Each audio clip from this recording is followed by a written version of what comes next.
السلام عليكم ورحمه الله الاخوات، كنتمنى ان شاء الله تكونوا بخير وعلى خير. اول حاجه ان شاء الله اليوم غادي ندير لكم جوله في الستوند ديالنا، غادي نوريكم شنو جايبين بالضبط هنايا الستوند، وان شاء الله باذن الله غندير لكم جزء خاص بلي براند الاخرين اللي كاينين معنا في المعرض ان شاء الله باش نوريكم شنو كاين عندهم بالضبط. اول حاجه ان شاء الله غادي ندير لكم جوله كيف ما خبرتكم.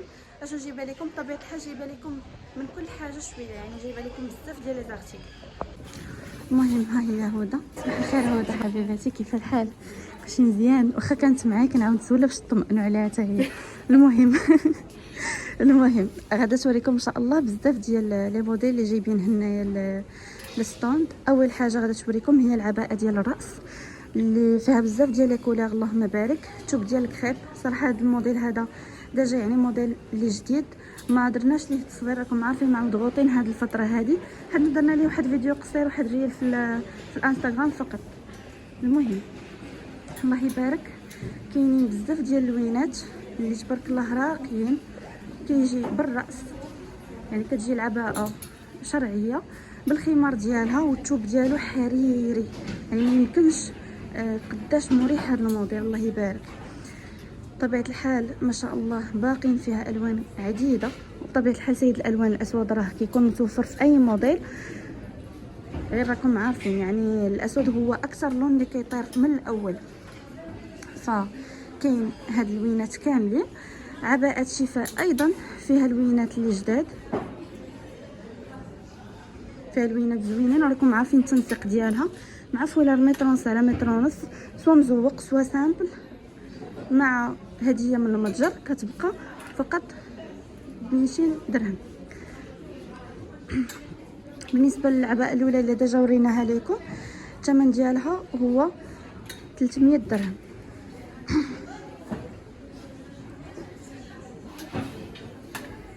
بالنسبه لهذه عباءه سجود ديجا درت لكم تنسيق في المانكان مع هذا الفولار المزركش، جات ما شاء الله تبارك الرحمن غزاله. المهم البنات راكم عارفين حنا ما كاينينش في المحل دابا، المحل بطبيعه الحال راه كيكون مفتوح بشكل يومي، غير انا وهدى ما كاينش، كاينه نوره وبطبيعه الحال تحيه كبيره ليها وكنشكروها على المجهود ديالها اللي ما شاء الله فين ما كتمشي شي اخت كتخرج فرحانه من المحل، فهذا خير دليل على انه ما شاء الله الطاقم كله كيفرح اللهم بارك. ديجا باقي تنسيق ديال العبايه ديال الجين، كتختاري معها اي فولار، يعني ماشي ضروري يكون معاها فولار اللي غيجي معاها، فتقدري ديجا تنسقي شي فولار اخر مثلا من هادو اللي مزوقين، تشوفي شي واحد اللي غادي يجيك مع لبسه اخرى، فبطبيعه الحال تقدروا تاخذوا دي فولار سامبل اولا مزوقين مع العباءه، يعني ماشي ضروري انك تاخدي العباءه مع فولار نفس الدرجه، تقدري تختاري اي درجه اخرى. بطبيعه الحال كاينه حتى هاد العباءه ديال الجين، عباءه الياقوته بالجين. الطقم ديال الفله ديجا حتى هو فيه تلوينه غزاله، الاسود اللي سقهدا فيه مع الاسف. وريهم الطقم ديال المعتمره، النساء اللي مقبلات على العمره، ديجا دايره لكم هذا الطقم هذا اللي كيجي بالخمار ديالو، خمار مثلث طويل وساتر الله يبارك.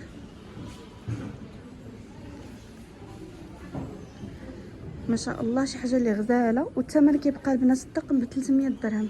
فيه عباءه ساتره بثوب ريحانه الجوده الاولى مع خمار طويل، بالاضافه للعباءه ديال الملك حتى هي جو فيها بعض الالوان. جبت لكم ايضا عباءه زهره، جبنا لكم ايضا عباءه دوبل كلوش غزاله البنات، هذه كتحمق ما شاء الله.